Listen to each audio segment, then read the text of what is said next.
what I want to talk to you guys about right now is shaping shots, okay, and understanding how to shape shots and how the circle of our swing works to do that, okay.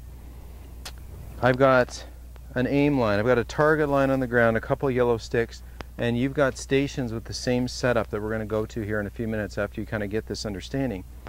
Here is our target line, and I've got a stick stuck in the ground out there to represent the target line. Fair enough, it's yellow, it's hard to see, but it's out there. I've got an orange stick and I've got a red stick, and that orange stick represents a path, and this is just a path to the ball, guys. It's a path to the ball that is inside out. Fair enough? And this one is a path to the ball that is the opposite, outside in. So somewhere in there are some variants of paths, and we could say there's a perfect path where if I hit a centered shot on that perfect path the right time, I'm going to hit that stick down. Fair enough? Okay. Now, what kind of shot shape do you want to hit, David? What would be your preference? I'd like to hit a draw, but I've never been able to hit one. Okay, David's, you'd love to hit a draw, but you've never been able to hit one. So let's talk about why you've never been able to hit a draw, or one that at least doesn't snap hook left to where you want it to go, right? Okay. And this is an optics thing, and this is also an understanding the circle here.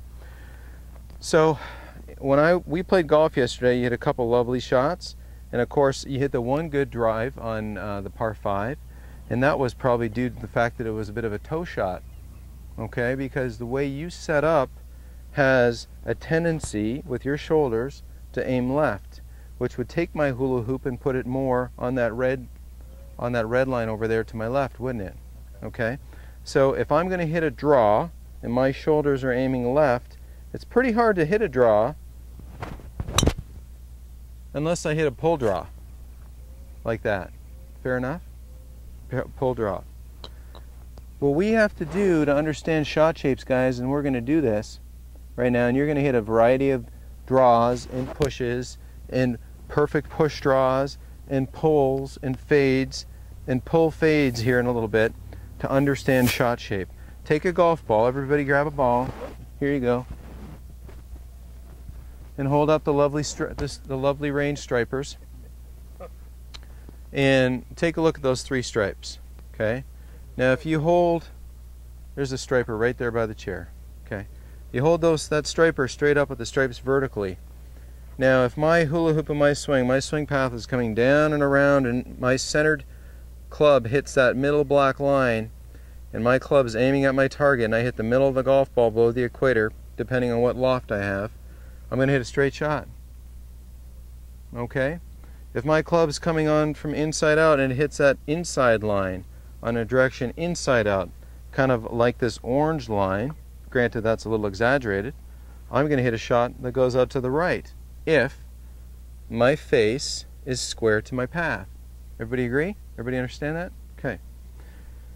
If my path is going inside out toward that inside line, orange stick, but my face is more open, aiming more right than that inside out path, I'm going to hit it high and right.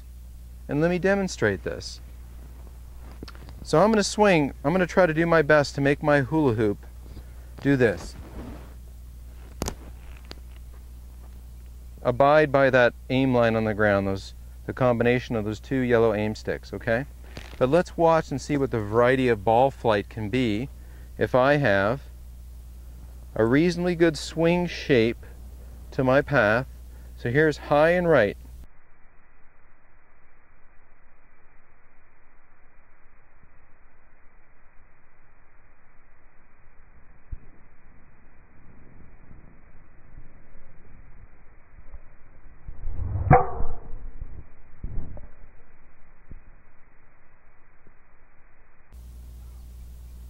Whoa, where'd that go? High and right. Awfully high, awfully right. Did I look like I swinged out to right field, Dan? Like you swung down the line. Looked like I swung pretty much on my path, okay? But I hit it high and right. All right. Let's do the opposite. Opposite of high and right is low and left. So let me set up on my hula hoop on my target line here, and let me hit one low and left.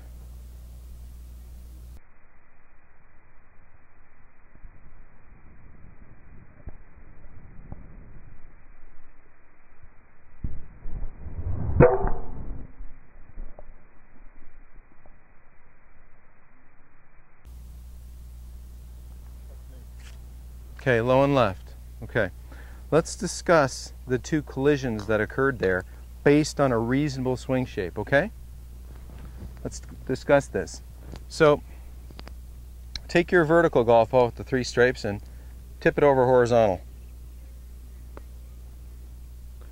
A driver, a putter, you just spent time with Coach Megan over there, hitting the golf ball darn near the equator. Very flat face on a putter, couple degrees, 4 degrees, 0 degrees, whatever, okay? Very, very flat face. That flat face is going to hit where? Pretty much on the equator, every time. Yeah. Not too much higher, not too much lower. Here's a quarter. That little thickness of a quarter right there hits right on the equator, away the ball goes, all right? A driver's got 9.5 degrees aloft. That's hitting not on that middle stripe, that horizontal middle stripe. That's hitting 1 stripe down, give or take. That is enough loft to produce up. All right? The high, stinky right shot, that's a quarter or a club face that's hitting low left on the golf ball. That produces, when you hit low on the golf ball with a flat surface, you produce a lot of up. Fair enough, Bob? When you hit high up on a sphere like a golf ball, you produce down, low and left, give or take. It's pretty tough to, wherever this flat surface of a quarter or a club face hits on the ball is where the starting direction, by and large, is where the ball is going to go. In David's case, we're getting a golf swing that's getting pretty darn functional. We have to organize a path, well, for all you guys, to where we can have a path that strikes the ball, sends it in a pleasing starting direction, and then get it to curve back sort of toward our target line. That's the perfect shot. The golfers that play fades or draws, the good faders and drawers, the guys that hit the draws well, hit the ball out to the right. If they mishit it, the ball stays out to the right but doesn't curve farther right. If they hit it well, the ball starts to curve and comes back to the target line. That's the perfect one. If they've overdrawn it, the ball crosses across, starts out to the right, crosses our target line here, a combination of yellow sticks, and goes over to the left somewhere over there. Fair enough? Okay. So what we're going to do, and the fader's opposite to that. The good fader is always hitting it out to the left over there and fading it back to the target line, ideally never fading it across the target line, and God forbid getting the double cross and hitting it left of where he's aiming, okay? But for the purposes of kind of setting up a little swing grid here, which I've done in your stations over there, what we're going to do is we're going to step in fairly squarely. And I'm going to come make sure you're all square. You know, Dan does a very good job of squaring up things. This is going to be a big deal for you, Bob, okay, and a big deal for David, all right? So we're going to step in here, and we're going to try to get as square as we can get. Then we're going to hit a variety of shot shapes. You see that vertical stick out there, okay? Let's go ahead and hit a shot out to the right of that. Now, I could swing back in here, and I could swing out, but that, I don't really care where my backswing goes as much as I care about where my downswing goes. So I'm going to hit a little shot out to the right of that, a little baby draw, ideally. Let's see.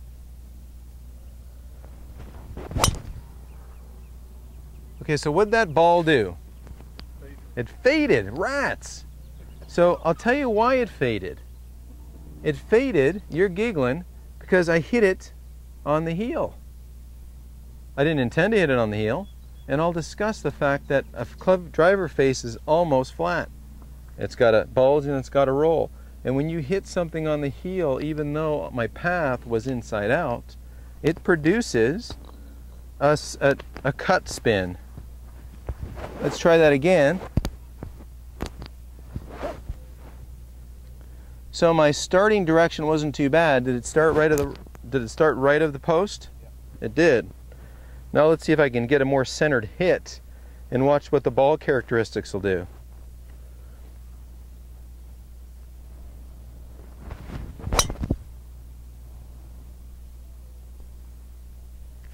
Okay, nah, it's questionable where it started. Did it start outside the post, inside the post?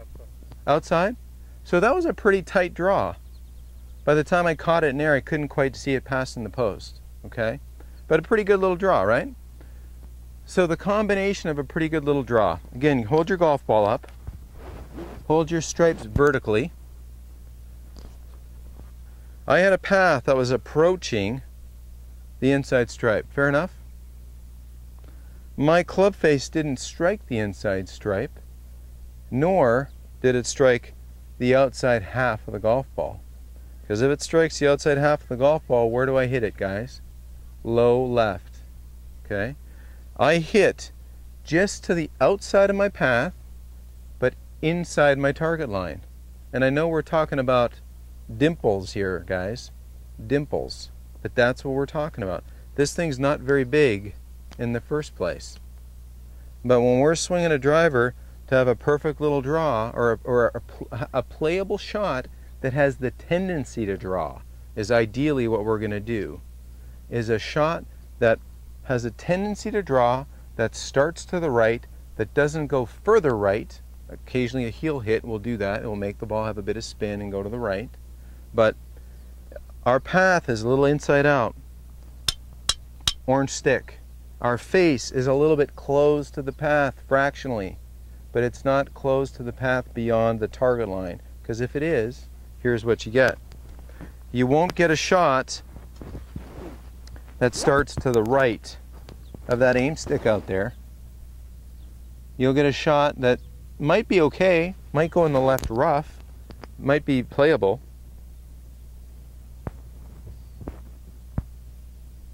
So if I hit this with a square face in an inside out path,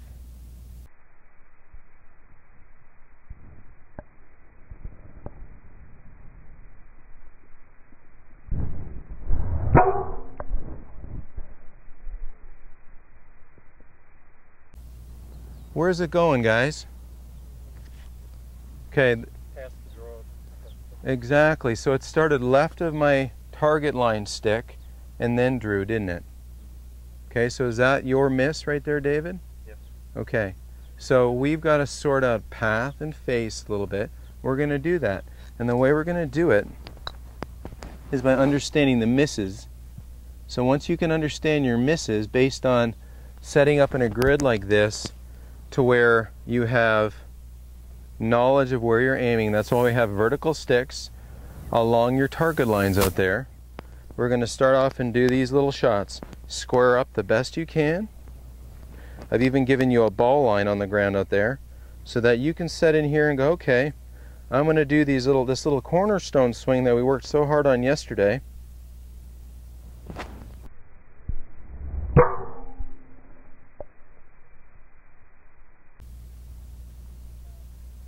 And I'm going to see if I can hit it out to right field there a little bit and see if I can curl it back to the left a hair.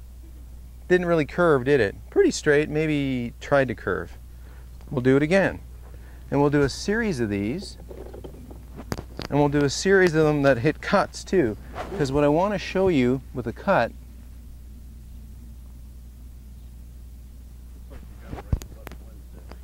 a right to left wind today. Yeah, I do have a good little wind to hit draws here. No doubt about it. It's helped me out.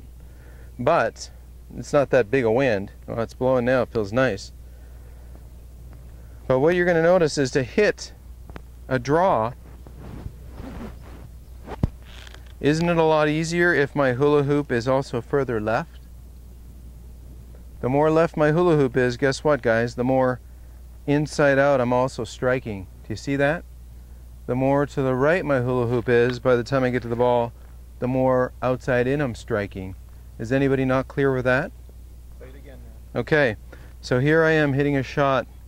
I'll pretend like I'm hitting it parallel to how you're sitting. If I stand here as a golfer, and there's my ball line right there, the more left I get, the more I have the opportunity for my hula hoop. The midline of that hula hoop is now past the golf ball, is it not? I'll use the logo or this label right here. That is past the ball, correct? So now that orange stripe has a potential to travel inside out unless I do something funky with my hands, wrists, or arms, which everybody's very capable of doing. Okay? So that's how I can hit a draw. It's pretty easy to hit a fade back here. Because guess what? Now the club, when it gets to that yellow stick representing my ball line, is going left. Make sense?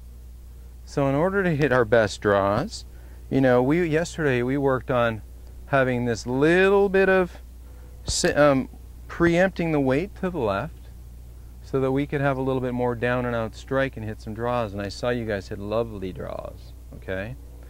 Where I see guys getting drivers poorly, or when a guy goes and or gal and they back out of the shot so much that this hip goes the other way, and that club's got to cut across that golf ball quite a bit. Okay, and I'm not really talking to slicers. You guys aren't slicers. I just want you to be aware of the pattern you need to understand in order to hit a strong draw.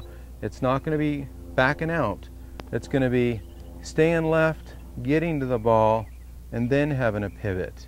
Now people can you can get tied up in the minutia of where exactly the shoulders are, where exactly the hips are. The one little element I want to point out is I want to get this hip joint at least over my left heel, if not a little bit past it, to where if I hung a stick straight down here, I'll use the club as an example, that now I'm outside my left outstep. That is presenting me with an opportunity to hit inside out at the golf ball. Now if I have any face control at all, then I can hit slightly outside the path line, inside the target line, which is right here. Here's the path line, guys. Here, I'm sorry, here's the path line, here's the target line. Guess where I want that club face to strike? Somewhere between those two, because if the club face matches this line, I just hit it right. Not the end of the world. That's okay, as long as it doesn't go right to right. And as long as the club face doesn't hit outside the target line, I'm pretty much okay too. If I can hit somewhere between the target line and the path line, guess what I get? Nice shot, Martin. A shot that starts a little right and wants to come home and come back to my target line. Do you get it? So do you keep that wedge in your mind when you're driving the ball? Good question. Do I keep the path in mind, or this particular setup? There's a wedge like the opposite of where you have the setup. Yeah. Like, you know, parallel to the target and then right. Absolutely. So my intention is to, you know, by setting up. So the question was, do I keep this wedge in mind? I certainly do.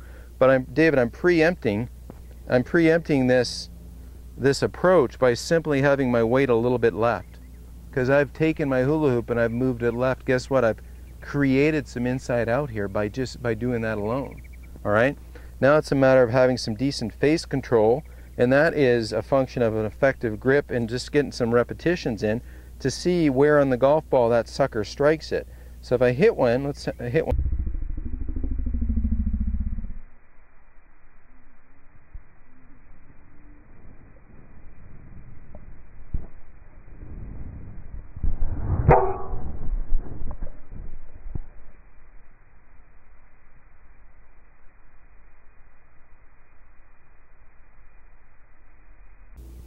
Okay, and that's a perfect keeper right there.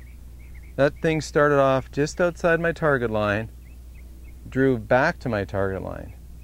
So, question? The orange, this not inside out path? the path. Yes. Path line. That refers to the downswing. Yes. Thing, not the No. back of the take back. You don't want to go in. No, and that's a great. Just want to make sure. That's a great question, because so many club golfers try to take the backswing inside so that they can. Over the top. Yes. Yeah. Jim McLean does a great little figure 8 exercise drill that explains it quite nicely. Jim Furyk's an old buddy of mine, and Jim, you know, he does this move where, I mean, it's a big loop. My preference isn't to have a big loop in your swing, but if you've always been this guy, you know, I might coach you to have a little bit of loop so you can drop it and have a path more inside to the ball. These sticks on the ground are for approach reference only, Okay. not back reference, okay? So guys, questions before we go get into our grids and hit balls. Your downswing is isn't on that angle, is it? I mean, that's exaggerated, right? Exaggerated. Yeah, we're talking, you know, go in between the two. yes, this is exaggerated. I just make it vivid so you can see it, camera can see it. Okay, so that's the draw. If you want to go between. Fade, good. Let's hit fades. Yes. You guys didn't come here to learn how to hit fades, but why not hit fades? So Sometimes the tree's in the way. you're right. So if I'm set up square to hit a fade, Like Jack Nicklaus. Yeah, exactly. there you go. So the correct, if I hit this, if in my preferred setup, where I'm going to hit this fade is going to go over here.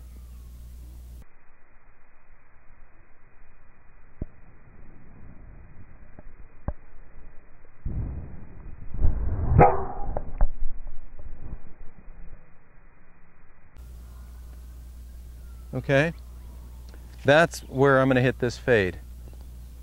The way I like to set up, with my weight a little left, my hips a little left. Fair enough? But this is what you're going to see most club golfers doing. They're going to let these hips back up and they're going to hit a fade that does this.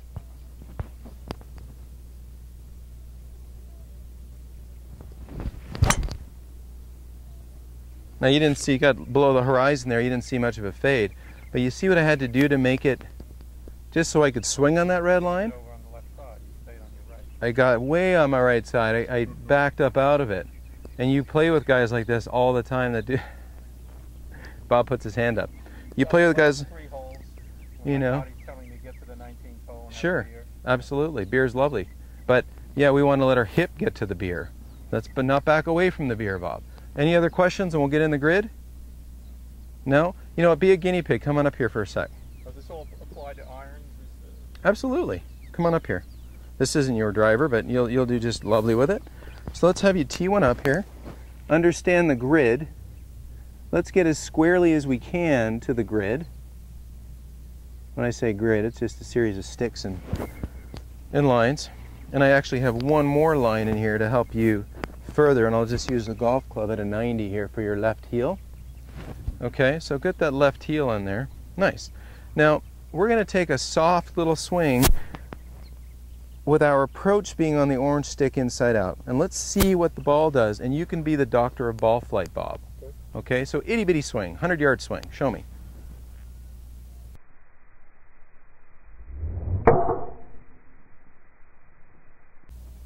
Okay, so swing doctor. What part of the ball did he hit? First off, where did it go? He hit the inside. Sure. Low. Did it go high? And it went high. It sure did. Did it curve much? A little bit. Not much though. Did it curve left or right? A little bit to the right. Okay, so he hit kind of the elephant butt. High stinky shot.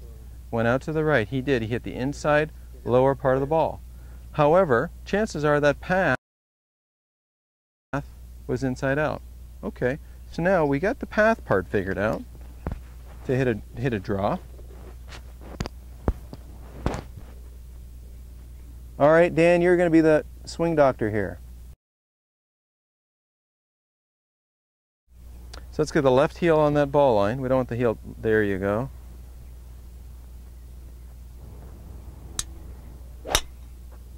There it is, Dan. Okay, so swing doctor. That's an easy one, right, Dan? What do you see there? I saw an inside out path that hit the ball right on the inside line. Yeah. So you saw a nice path. Yep. The ball started to come home, didn't it? Yep. So when I say come home, it came back to the target line. So there was a little difference between path and face there. The right amount of difference, wasn't there?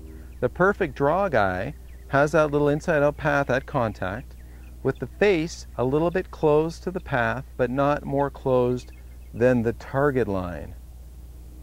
Not over close. Yes. Right at the Yes. Because if you hit it on the target line, you're going to hook it too much. If you hit it on the path line, it never comes home. If you hit it inside the path line, like your first shot, it goes out to right field and stays out to right field. Okay? Good job, buddy. Way to go. You did good. So we're going to go practice that on your stations, okay? Let's go to work.